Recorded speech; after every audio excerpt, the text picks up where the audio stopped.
इस वीडियो में आज मैं डिविजिबिलिटी पर आधारित एक प्रश्न लेके आया हूं। तो देखिए प्रश्न क्या है। प्रश्न कहता है कि दो क्रमागत विषम पूर्णांकों के वर्गों का जो अंतर है वो विभाजित होगा इन चार ऑप्शन में से किससे विभाजित होगा। ये चार ऑप्शन दे रहा है। पहला ऑप्शन 3 है, दूसरा 6 है, तीसरा 7 है और चौथा ऑप्शन 8 है।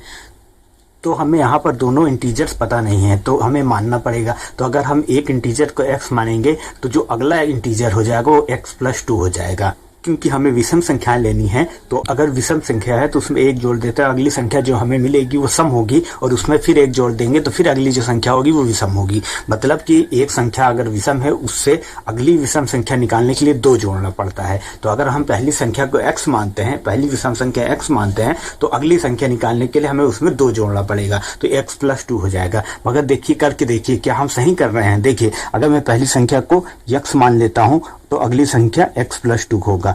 तो अगर ये विषम संख्या मानता हूं कि ये विषम संख्या है और ये विषम संख्या है, ठीक है, तो क्या ये हमेशा सेटिस्फाइड करेगा कंडीशन को। जैसे x की वैल्यू अगर 1 होगी तो विषम है, मगर अगर x की वैल्यू 2 होती तो 2 तो सम है, ठीक है। और अगर 2 सम है तो यहाँ पर x+2 यानी 2 + 2 = 4 वो भी सम संख्या हो जाएगी। तो हम ऐसे नहीं मानेंगे, x और x+2 नहीं मानेंगे। हमें जो विषम संख्या माननी होगी, हमेशा ध्यान रखिएगा, मैं आज आपको ये समझा दे रहा हूँ कि अगर सम संख्या मानना हो और विषम संख्या मानना हो, कभी भी कैसा भी सवाल है तो हम क्या मानेंगे हमेशा। यहाँ हमें क्योंकि विषम संख्या मानना है तो मैं विषम पहले बताता हूँ, फिर सम आपको आइडिया लग जाएगा खुद।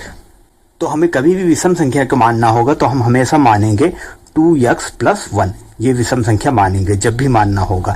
अब यहाँ पर x की वैल्यू आप कुछ भी रखिए वो हमेशा सेटिस्फाई करेगा और ये एक विषम संख्या ही होगी। हमेशा जब भी आप करेंगे ये एक विषम संख्या होगी 2x+1।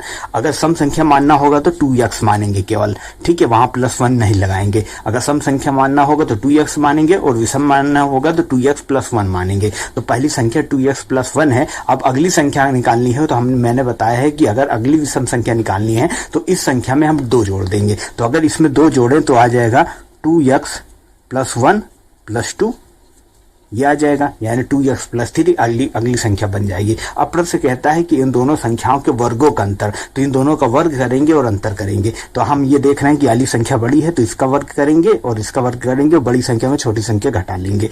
तो ये बड़ी संख्या क्या है, 2x+3 का स्क्वायर माइनस 2x+1 का स्क्वायर, ठीक है, ये संख्या है। अब इसी को क्या कह रहा है कि ये हमें पता करना है कि ये किससे डिविजिबल है। 4 ऑप्शन है हमारे, 3, 6, 7 और 8। तो इसी पद को थोड़ी सिंप्लीफाई करेंगे और देखते हैं ये किससे डिवाइड होता है। तो आइए इसे सिंप्लीफाई कर लेते हैं और देखते हैं ये किससे डिविजिबल है। तो हमारी संख्या है पहली 2x+3 का होल स्क्वायर। तो हम a+b का होल स्क्वायर वाले फार्मूले से इसे एक्सपेंड करेंगे तो आ जाएगा 2x का होल स्क्वायर प्लस 3 का होल स्क्वायर प्लस 2 × 2x × 3।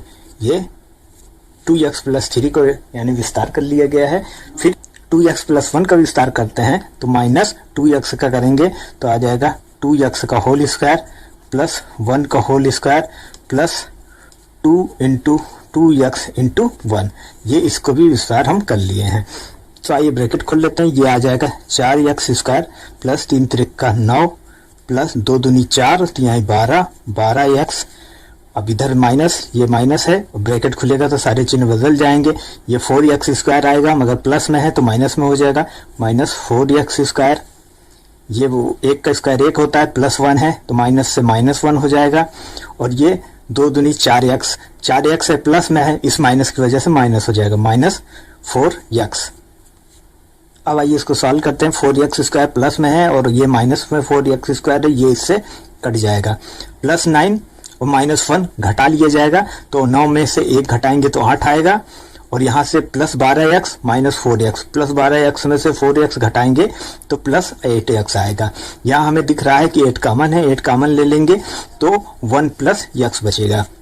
अब इस पद को देखते हैं अगर हम, तो हम देखते हैं कि ये जो संख्या है ये 8 से विभाजित है और दूसरा 1 + x से विभाजित है। इस संख्या को सरल करके जो संख्या बनी 8 ब्रैकेट में 1 + x, वो या तो 8 से डिविजिबल है या 1 + x से डिविजिबल है। तो हमारा ऑप्शन देखते हैं तो हमारा 8 ऑप्शन में दे रहा है, चौथा ऑप्शन 8, यही हमारा आंसर होगा।